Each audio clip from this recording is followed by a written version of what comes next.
NDA में सीटों पर पेच सुलझता नजर आ रहा है। दिल्ली में अमित शाह से मुलाकात के बाद उपेंद्र कुशवाहा की नाराजगी दूर हो गई।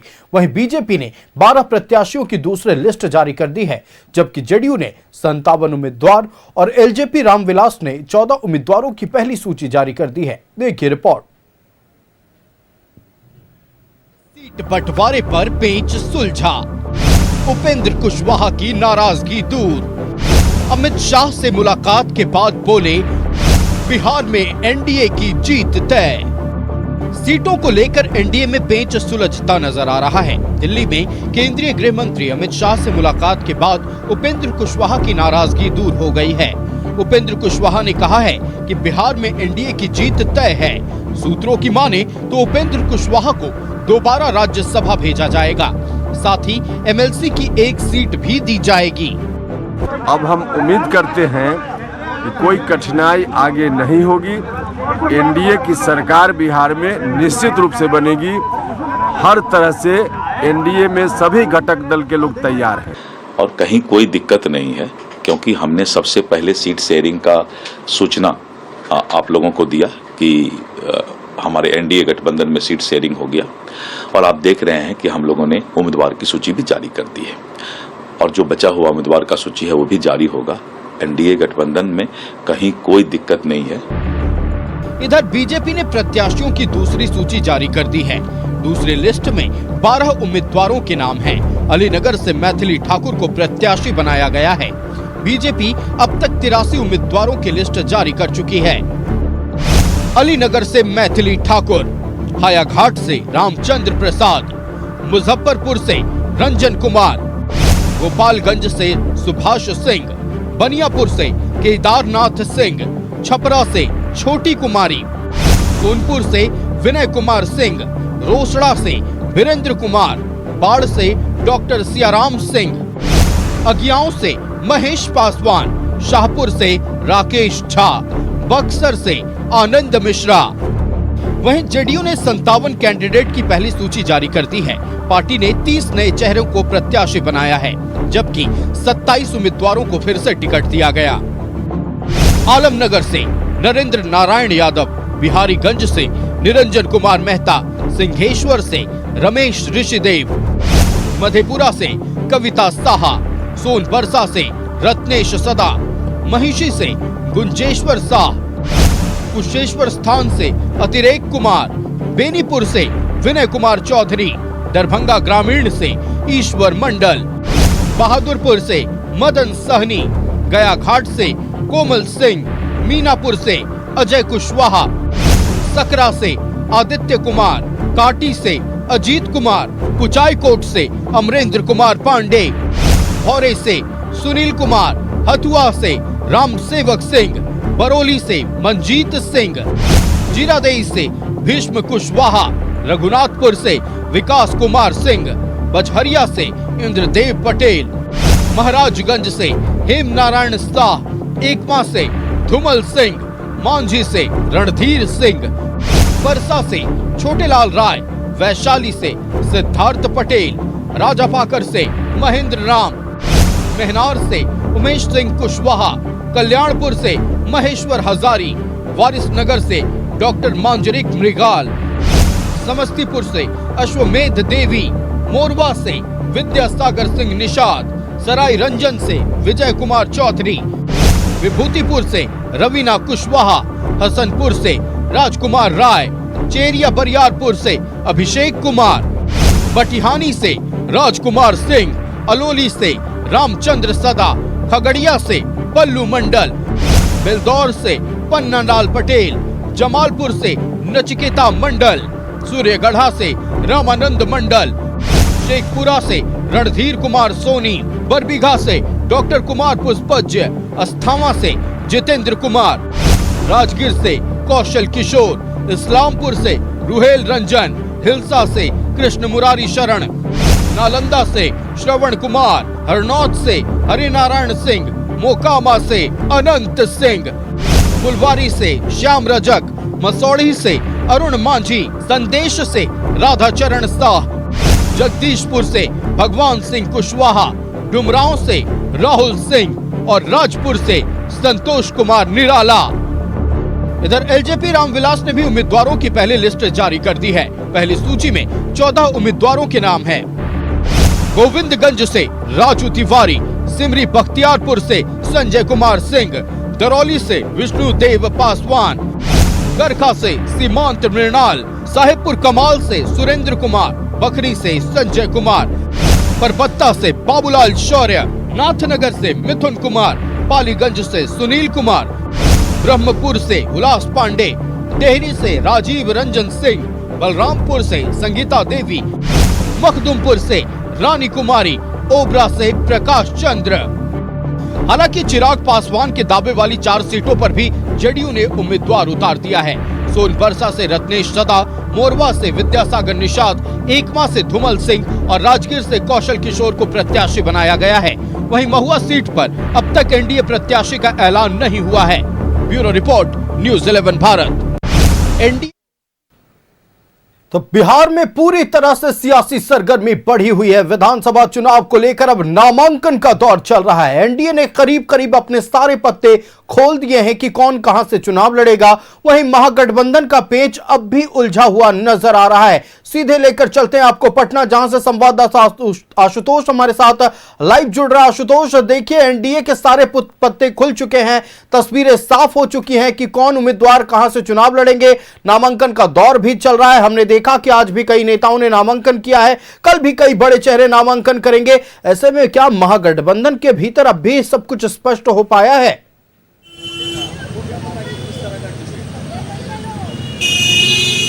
देखिए, जरूर चुनावी गठबंधन के इतिहास में पहली बार है कि जब नॉमिनेशन हुआ उसके बाद भी सीटों की जानकारी का आता पता नहीं, कैंडिडेट की जानकारी का आता पता नहीं, उस पर भी सस्पेंस की स्थिति बरकरार। ये सिर्फ एक तरफ की बात नहीं है, दोनों तरफ कमोबेश वही परिस्थितियां हैं कि भैया किस सीट पर कौन चुनाव लड़ेगा और किसका कैंडिडेट कहां जाकर चुनाव लड़ेगा, ये पूरी असमंजस की स्थिति बरकरार है। और तो और छोड़िए, अब मारामारी तक की स्थिति शुरू हो चुकी है। और सबसे बड़ी बात यह है कि सिर्फ एक दल की बात नहीं करेंगे, हर एक दल में लगभग कमोबेश वही स्थिति है। प्रदर्शन हो रहे हैं, हमें टिकट नहीं मिला, मारपीट हो रही है, भाई हमें टिकट क्यों नहीं मिला। तो इन तमाम सवालों के जवाब हम ढूंढने की कोशिश करेंगे। हमारे साथ बीजेपी के प्रवक्ता है राहुल जी हैं, उनसे जानेंगे। प्रमोद सिन्हा जी आरजेडी के प्रवक्ता है, अभिषेक जी जेडीयू से प्रतिनिधि हैं, उनसे भी बात करेंगे। सबसे पहले प्रमोद जी से जान लेते हैं। प्रमोद जी, सवाल आप ही लोगों को लेकर उठ रहे हैं। एनडीए ने तो बहुत सारी तस्वीरें साफ कर दी, आपकी तस्वीर कब साफ होगी? देखिए, हमारे यहाँ तो कहीं कोई सवाल ही नहीं है और पहले से हमारे यहाँ कोऑर्डिनेशन कमेटी भी बना हुआ है और कोऑर्डिनेशन कमेटी के चीफ हमारे नेता आदरणीय तेजस्वी प्रसाद यादव जी हैं और लगातार बैठक जारी है। पहले भी बैठकें हुई हैं और अब फाइनल स्टेज में है। आज हो सकता है जो आप लोग जानना चाहते हैं वो हो सकता है कि आज रात में या कल सुबह तक जो है वो चीजें सामने आ जाए। लेकिन सुन लीजिए आप, अभी तो मैंने बिल्कुल आपके सवालों के एक पहलू का ही जवाब देने का दूसरा पहलू क्या है, आपने कहा कि एनडीए के तरफ से तो सीट का फाइनल हो गया और सीट का बंटवारा हो जाए और दिल का मिलन ही नहीं हो, ऐसा बंटवारा क्या काम करेगा। एक और कहते हैं जीतन राम मांझी जी की हमको कम सीट मिला है, इससे एनडीए को जो है नुकसान भुगतना होगा। उपेंद्र कुशवाहा जी कहते हैं कि हमारे ही ऊपर जो है बादलों की से बारिश इन लोगों ने करवाने का काम किया। उपेंद्र कुशवाहा जी कहते हैं एनडीए में ऑल इज नॉट वेल। तो सवाल कहाँ है। और देखिए किस प्रकार से जनता दल यूनाइटेड को ये लोग ठिकाने भारतीय जनता पार्टी लगाने का काम किया था। तो ये तो सब कुछ सार्वजनिक रूप से सामने है। तो सिर्फ बंटवारे से कुछ नहीं होता है। हमारा जो बंटवारा भी होगा, हमारा बंटवारा जहाँ है कि जो कोऑर्डिनेशन कमेटी का जब संयुक्त प्रेस वार्ता होगा तो आप देख लीजिएगा कि हमारा जो मिलन है वो दिलों का मिलन है, विचारों का मिलन है और कहीं कोई हमारे यहाँ दिक्कत और परेशानी नहीं है। प्रमोद जी, सोशल मीडिया पर आजकल बहुत कुछ चल रहा है। मुझे एक बात बहुत जबरदस्त लगी, किसी आप ही के चाहने वालों ने लिख दिया, क्या अलबरू जी कोई बात नहीं है, 17 तारीख के बाद भी मीटिंग चलती रहेगी, पूरा समय बचा हुआ है, करते रहिए, जो करना है कर लीजिए। इम्पैक्ट तो असर आपके माध्यम से एक ही बात मैं कहना चाहता हूं कि बिहार में 243 सीट है और 243 सीट पर समय पर जो है महागठबंधन अपना प्रत्याशी देने का काम करेगा और 14 तारीख जब मतगणना होगी तो बिहार में जो परिवर्तन की आंधी बह रही है, जनता में जो परिवर्तन की लहर है, बिहार से इस कुशासन रूपी सरकार को उखाड़ के फेंकने के लिए बिहार की जनता तैयार है। आप मत परिणाम में आप देख लीजिए। इसीलिए डरे हुए हैं क्या? लग रहा है कि जैसे कि उपेंद्र कुशवाहा नाराज हो गए, चिराग पासवान की सीट पर जेडीयू ने कैंडिडेट दे दिया, मन में ये भी चल रहा है क्या कि हम लोग भी अगर कुछ करेंगे, क्योंकि मैं बताऊंगा कि किस किस सीट पर नॉमिनेशन हो गया है, क्या आप लोग भी डरे हुए हैं कि कुछ ऐसा हो सकता है? अच्छा, एक बात बताइए, चाहे राष्ट्रीय जनता दल हो और या महागठबंधन, उसमें कहीं डर का कोई भाव हो सकता है क्या? जिसको बिहार की जनता अपार समर्थन, अपना जन विश्वास, अपना आशीर्वाद देने का काम कर रही हो, लगातार आप देख रहे हैं। दो परिदृश्य मैं बिहार के संदर्भ में दिखलाना चाहता हूं। एक और एनडीए के मंत्री या जनप्रतिनिधि जब सड़क पर उतरने का काम करते हैं, उनको जनता खदेड़ने का काम कर रही है। यही पटना गवाह है इसका, नालंदा गवाह है और दूसरे अन्य जिले गवाह हैं। वही जब हमारे नेता आदरणीय तेजस्वी प्रसाद यादव जी जब सड़कों पर उतरते हैं बिहार अधिकार यात्रा में, तो जन सैलाब सड़कों पे उतरता है, उत्साह के रूप में परिवर्तन होता है। ले लेते हैं, आपने सीट शेयरिंग की घोषणा कर दी, लेकिन एक छोटे से दल उपेंद्र कुशवाहा जी को आप लोग खुश नहीं कर पा रहे हैं। जीतन राम मांझी जी कह देते हैं कि नहीं, 2 ऐसी सीट है जहां पर हम कैंडिडेट देंगे एलजेपीआर के खिलाफ। तो ये कहना कि नहीं मजबूती से जा रहे हैं, सब चीज ठीक है, ये तो बेमानी टाइप का लगता है ना। आशुतोष जी, जो एनडीए है, एनडीए जहां विकास की बात होती है वहां एनडीए की आवाज़ एकदम साथ है और एकदम पारदर्शिता के साथ दिख रहा है। अगर हमारा कुनबा बड़ा है तो जाहिर सी बात है कि लोगों के अंदर कुछ मतभेद रहे होंगे। कुनबा कौन सा छोटा है? मैं आ रहा हूँ। कुनबा अगर बड़ा है तो उनमें लोगों के बीच में जो मतभेद होगा उसको हम पारदर्शिता तरीके से, लोकतंत्र की जो एक अच्छी पहचान होती है उसके तहत हम उसको नॉर्मलाइज करने का प्रयास कर रहे हैं। और जहां तक सवाल उठता है कि महागठबंधन के सदर में, तो आपको मैं बता देता हूं कि अभी आरजेडी के प्रवक्ता साथी बोल रहे थे कि हमारे यहाँ कोऑर्डिनेशन कमेटी बनी थी, तो आपको मैं जानकारी दे दूं, उस कोऑर्डिनेशन कमेटी जो बनी है उसकी जो स्थिति है आज के समय में वो ये हो गई है कि चले थे कहां, जाने के लिए जाना है कहां ये मालूम नहीं, अब अपनी भटकती कदमों को मंजिल का दिशा मालूम नहीं। एयरपोर्ट पे इनके साथी इन लोग लड़ाई कर रहे हैं, तेजस्वी जी नॉमिनेशन कर रहे हैं, जो मुख्यमंत्री का चेहरा जो हो नहीं पा रहे हैं, उसके पीछे कोई बड़े दल का कोई प्रतिनिधि जाकर वहां पर उनके साथ खड़ा नहीं होता। नॉमिनेशन में परिवार के लोग जाते हैं, उनके नॉमिनेशन में जाकर उनके साथ नॉमिनेशन फाइल करते हैं। स्थिति वो लोग देख रहे हैं कि जैसे ही सूची जारी होगी ना, फिर तमाशा शुरू हो जाएगा। अब मैं आपको बताता हूं कि महागठबंधन में जहां एक दूसरे के ऊपर एक तूफान के पहले की चिराग जी, तूफान के पहले की शांति है, उधर से कहीं कोई जवाब नहीं आ रहा है। जो बंटवारा हुआ और बंटवारा में चिराग पासवान जी को जो सीटें दी गई, उस पर भारतीय जनता पार्टी भी अपना उम्मीदवार उतार रही है, जनता दल यूनाइटेड भी अपना उम्मीदवार उतारने का। देखिए, अभी तक अगर भारतीय जनता पार्टी ने अपने 71 लोगों की जो लिस्ट जारी की थी कल, और आज भी सेकंड लिस्ट जारी हुआ है, उसके बाद जेडीयू ने भी जारी कर दिया है, और उसके बाद रामविलास पासवान जी की भी पार्टी ने जारी कर दिया है। यानी कि जो सामंजस्य है वो बना हुआ है, हम पैरेलल लाइन की तरह है। हमारे दल में जो 5 पांडव है वो बिल्कुल इंटैक्ट, और हम में किसी प्रकार का कोई मतभेद नहीं है। और दूसरी सबसे बड़ी बात आशुतोष जी, बस दूसरी सबसे बड़ी बात कि हमें कोई बड़ा छोटा का बात नहीं है। जो बड़ी पार्टी है वो नेगोशिएट कर रही है, यानी आरजेडी, जो छोटी पार्टी है उसके पिछलग्गू वोट अधिकार में तेजस्वी यादव जी बन गए थे, जिसके चलते एक गैंग्स ऑफ वासेपुर फिल्म आई थी, उसमें एक डायलॉग था जिसमें बाप अपने बेटे से पूछता है कि तुमसे ना हो पाएगा, और आज सही में लालू यादव जी ये बात पूछ रहे हैं, क्या तुमसे हो पाएगा? अभी देखिए, राहुल जी ने 5 पांडव की बात की, और जीतन राम मांझी जी क्या कहते हैं? जीतन राम मांझी जी कहते हैं कि दे दो हमको 15 ग्राम, रख लो अपनी धरती तमाम, हम 80 न उठाएंगे, परिजनों के साथ मिल बट कर खाएंगे।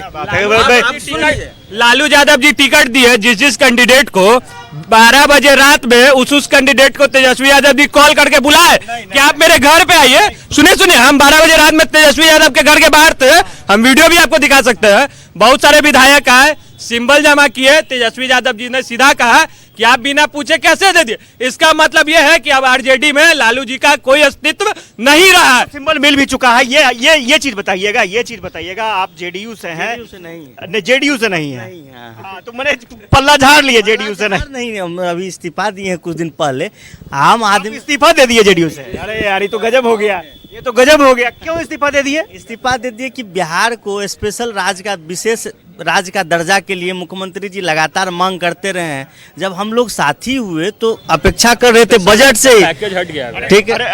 अरे थोड़ा डबल इंजन की सरकार है। अरे पहले बोल लेने दीजिए, डबल इंजन की सरकार है, इसीलिए ना हम लोग चिन्हित किए कि 50,000 ऐसे लोग हैं जो एकदम अत्यंत पिछड़ा वर्ग में आते हैं, जिनको जो है बोले भी थे हम लोग जब सरकार में थे, महागठबंधन की सरकार थी, तब हम लोग डिसाइड किए थे कि हम तब तो प्रवक्ता थे, अभी भी प्रवक्ता थे, हाल में भी रिजाइन देने का कारण ये भी रहा। अभी टिकट खोज रहे थे क्या? टिकट उकट का कोई मामला खोज तो रहे होंगे, तब तो अभी आज की तारीख में इस्तीफा टिकटे के नाम पर हो रहा है। बता रहे हैं अफसरशाही बढ़ गया है। जो चीज बात है, आप कोई भी चले जाइए कार्यालय, बिना घूस का काम नहीं हो रहा है। अगर हो रहा है तो आप यहाँ का लोग है, आप पूछ लीजिए उन लोगों से कि बिना पैसे दिए आप सीओ है ना, हम अपना जमीन, हम बोलते ना प्रदेश प्रवक्ता बोल रहे हैं, सीओ साहब थोड़ा करवा दीजिएगा, देख लीजिएगा, तो नहीं सर उसमें तो आना ही होगा आपको। आने का मतलब है कि पैसा, यानी एक सिस्टम एक चैनलाइज हो गया था, तंग आ गए थे। करप्शन का मामला है और करप्शन का मामला आज से नहीं है, सरकार किसी की भी रही हो, लेकिन करप्शन एक बड़ा एलिमेंट है और इस पर कहीं ना कहीं लगता है कि सरकार को एक झटका लगता है कि हाँ भाई जो चीज सुधारना चाहिए था।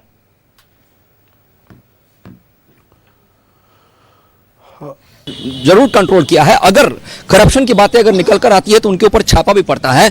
जो पैसे बरामद किए जा रहे हैं वो कहीं ना कहीं पारदर्शिता का ही सबूत है कि किस तरह से सरकार किसी को न फंसाती है न किसी को बचाती है। जो दोषी है वो सलाखों के पीछे है। लेकिन जो महागठबंधन के अंदर हो रहा है, देखिए विकास की क्या परिभाषा होती है, विकास की कोई परिभाषा आज तक कोई गढ़ ही नहीं कर पाया है। अगर गढ़ देता तो आज हमारे देश में, आज हमारा देश विकासशील नहीं होता और हमें आज लड़ाई नहीं लड़ना पड़ता कि हम चौथी से तीसरी अर्थव्यवस्था की तरफ जा रहे हैं, क्योंकि विकास की परिभाषा निरंतर चलने वाला एक अभ्यास है। बिहार के संदर्भ में अगर बात करें, जिन लोगों ने बिहार को 90 से 2005 की अगर बात करते हैं, उसमें बिहार को गर्त में ढकेल दिया था, गड्ढे में ढकेल दिया था। और 20 साल तो हो गया ना, 20 साल तो हो गया ना, वही आप तो पूछने के बाद जी बिल्कुल पूछना चाहिए, हम उसके लिए जवाब भी देंगे, हम उसके लिए हम सम्मान भी करेंगे कि जो दर्शक है या फिर जो जनता है जो सवाल पूछती है तो हम उसका जवाब भी देंगे। अगर बातें करें तो पहले से एक कहावत है, पहले से बेहतर हुआ है कि नहीं बिहार की स्थिति। अगर बेहतर नहीं हुआ है तो आपको मैं बताता हूं, बजट आया था 2024 का, जब बजट आया था तो हमारे सभी लोग जो विपक्ष में थे, सब लोग सदन में क्या बोल रहे थे,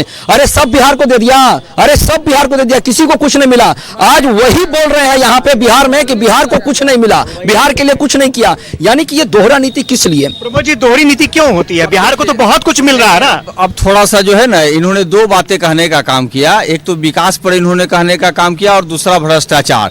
वर्तमान में भ्रष्टाचार का स्वरूप किस कदर है अभी जदयू के पूर्व साथी ने बतलाने का काम किया। लेकिन अभी 71,000 करोड़ का जो सीएजी का रिपोर्ट आया है उस पर ये लोग जो है से चुप्पी साधे हुए। ये रिपोर्ट उस समय भी था जब ऐसे बोलिए नहीं चलेगा, पूरी बात आने दीजिए। इनके मंत्रियों में, कैबिनेट के भीतर में अरे आप बोल रहे माता जी, आप बाद में बोलिए प्रमोद जी, आप बोलिए। इनके मंत्रियों के बीच में जब कैबिनेट की बैठक होती है तो आपस में जो है खींचतान जो है जनता के बीच सामने आ गया। और जिस प्रकार से देखिए एक एक अभियंता की गिरफ्तारी पर जो है 10-10 करोड़ रुपया जो है नकदी निकल रहा है और करोड़ों रुपया जो है जलाया जा रहा है। तो भ्रष्टाचार का जहां तक बात है तो मात्र एक पखवाड़े में जिस प्रकार से दर्जनों पुल पुलिया भ्रष्टाचार की गंगोत्री में समा गए, भ्रष्टाचार इस प्रकार से व्याप्त है कि नवनिर्मित जो सड़क है। प्रमोद जी आप बोल लीजिए, एक उदाहरण हम भी देंगे। हाँ बिल्कुल। आलोक मेहता जी का याद होगा, आलोक मेहता, मैं उसका जवाब दे दूंगा। लेकिन जो नवनिर्मित जो सड़क है और वो मानसून की पहली बारिश में जो है बह जाता है, प्रधानमंत्री नरेंद्र मोदी जी क्या कहते हैं कि मैं पटना को पुणे बना दूंगा और गया जी को गोवा, और मानसून की पहली बारिश में पूरा पटना जलमग्न हो जाता है। तो ये कैसा विकास है? पटना, ये जो दिल्ली, ये जो पटना रेलवे स्टेशन है वहां पर 10 फीट गहरा गड्ढा हो जाता है जिसमें स्कॉर्पियो डूब जाता है। अब आलोक मेहता जी का हम इसलिए बोल रहे हैं, इनसे लेंगे हम जवाब लेंगे। आलोक मेहता जी के समय भी ऐसे ही कुछ आरोप लगे थे भ्रष्टाचार के और यही वजह था कि उस वक्त भी कैंसिल। इस प्रकार का कोई आरोप आलोक मेहता जी पर नहीं लगा है। जिस प्रकार की आप बातें पर पोस्टिंग वाले मामले पर कैंसिल हुआ था या नहीं हुआ था? कैंसिल होना अलग बात है, लेकिन जो आप कह रहे हैं कि आज जो करोड़ों रुपया जो एक एक अभियंता, किसी के यहाँ छापा पड़ जाए ना, छापा पड़ रहा है ना। अरे प्रमोद जी छापा तो पड़ रहा है, बात है छापा कौन करवा रहा है? यही तो कहेंगे कि छापा तो पड़वा रहे हैं, हम पकड़ रहे हैं। यही समझने में फेर है। यहाँ मंत्रियों के बीच में जो रस्साकसी चल रहा है ना, उसका ये परिणाम है। राहुल जी, पुल बह जा रहे हैं, सड़क का कोई अता पता नहीं है, तो नहीं पता चल रहा है तो पूरा बिहार जो सड़कों से जुट गया, कैसे जुट गया, सब बह गया, तो हम लोग कैसे चल के चिकना चिकना बढ़ा रहे हैं। मतलब आप सब, हाँ, हम विकास के साथ हैं, विकास के साथ, चारा घोटाले के साथ नहीं है, तेजस्वी के साथ नहीं है। क्यों? तेजस्वी तो बढ़िया काम कर रहा है। नीतीश बहुत बढ़िया किया ना, नहीं किया, लड़कियों को चलना सिखाया, बोलना सिखाया, साइकिल दिया पढ़ने के लिए, महिलाओं के लिए सब कुछ किया। महिलाएं रोटी बनाओ, आप रोटी बनाओ, हम ऑफिस करके आते हैं, हम स्कूल जाएंगे नहीं।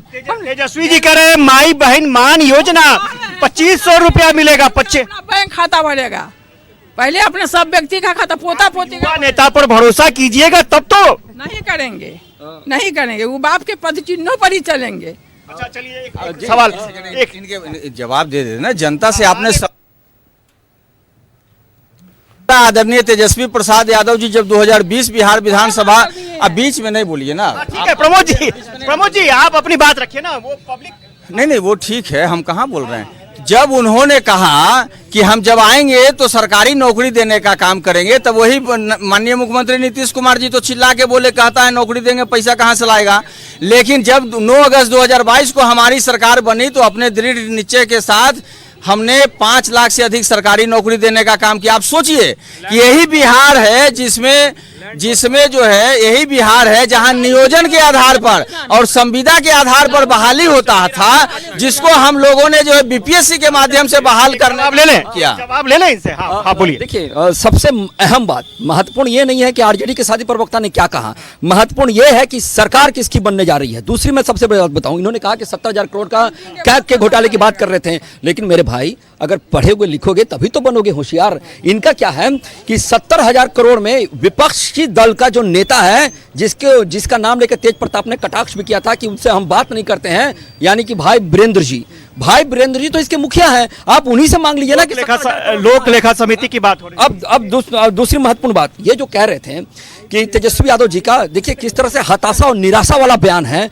तेजस्वी यादव, यहाँ पे युवा वर्ग भी उपस्थित है, मैं उनके भी छोड़ता हूँ। मानिएगा ना 2017 में तो कुछ ना कुछ हुआ था ना, माफ कीजिएगा 2017 नहीं, 17 महीने के कार्यकाल में 5 लाख नौकरी की बात हुई। मैं वहीं आ रहा हूँ। देखिए यहाँ युवा वर्ग भी है, ठीक है, जो बुद्ध की धरती रही हो, जो तप की धरती रही हो और ज्ञान की भूमि नालंदा विश्वविद्यालय रहा हो, वहां अगर लोग बुद्धू बनाने का प्रयास करें तो मुझे लगता है ये संभव नहीं हो पाएगा। तेजस्वी यादव जी ने क्या बयान दिया था, हताशा और निराशा का बयान था उनका कि अगर हमारी सरकार आई, यानी तेजस्वी की सरकार आई, जबकि वो तेजस्वी की सरकार, उनका गठबंधन का साथी कोई कह ही नहीं रहा है, तेजस्वी की सरकार आई तो हर घर में हम नौकरी दे देंगे।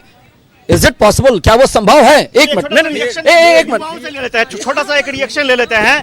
आपको क्या लगता है कि दावों में कितना दम नजर आ रहा है? दोनों तरफ के दावे हैं। देखिए कोई लड़ाई नहीं है, एक तरफा सरकार बन रहा है, 165 प्लस सीट आएगा एनडीए के। क्या 25 से 30 फिर से नीतीश, 200 पार आएगा। और नीतीश जी बहुत काम किए हैं 20 साल में, कामों का गांव। कुछ और युवा हैं, उनसे बात कर लेते हैं। ये तुम तो वोट दोगे नहीं। एक मिनट भाई, एक मिनट।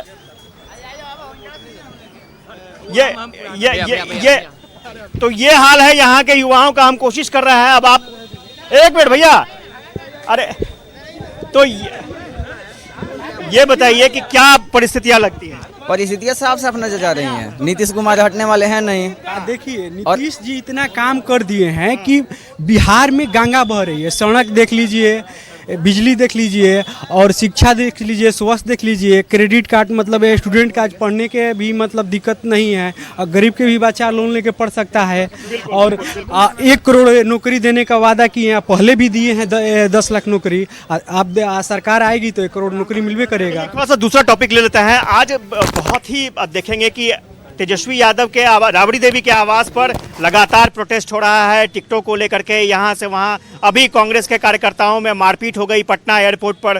तो इसको किस तरह से देखें प्रमोद जी? संतुष्ट नहीं कर पा रहे हैं आप लोग कार्यकर्ताओं को, नेताओं को? जनता ठीक है, जनता के बीच में आप जाएंगे, लेकिन उससे पहले अपने कार्यकर्ताओं को भी तो संतुष्ट करेंगे। एक बात आप समझ लीजिए कि कार्यकर्ताओं की, हर कार्यकर्ता की सोच होती है कि वो भी विधानसभा जाए, विधायक का टिकट उसको भी मिले, लेकिन निर्णय जो करना होता है ना, तो निर्णय हमारे नेता आदरणीय चाहे लालू प्रसाद यादव जी करेंगे, मैं राष्ट्रीय जनता दल की बात कर रहा हूं, या फिर हमारे नेता आदरणीय तेजस्वी प्रसाद यादव जी करेंगे। और जब महागठबंधन की बात आएगी जो कोऑर्डिनेशन कमेटी है वो करेगा, चूंकि जब भी लिस्ट जारी होगा। लेकिन सवाल उठता है कि जो आप ये देख रहे हैं, लेकिन जब टिकट मिल जाएगा, सिंबल मिल जाएगा, तो फिर वही जो यहाँ पर आपको दिखाई पड़ रहे हैं कि यहाँ पर जो है आपस में संघर्ष है, लेकिन वो सब मिलजुल करके वहाँ से जो है अपने कैंडिडेट को जिताने का काम करेंगे। और आप सुन लीजिए, हमारे नेता ने कहा है पढ़ाई लिखाई, दवाई, कमाई, सिंचाई, सुनवाई और कार्रवाई वाली सरकार की उन्होंने बात की है।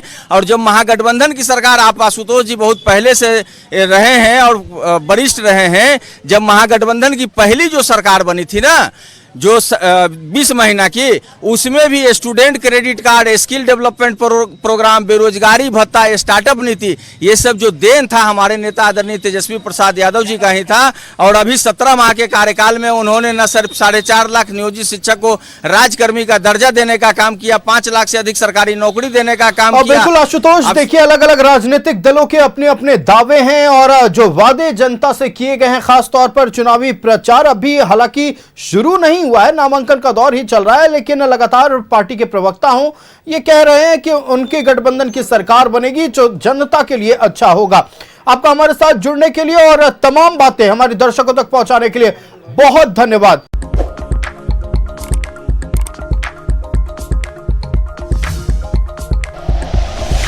Like and share videos, subscribe करें हमारा चैनल और प्रेस करें बेल आइकॉन। न्यूज़ 11 भारत, सच है तो दिखेगा।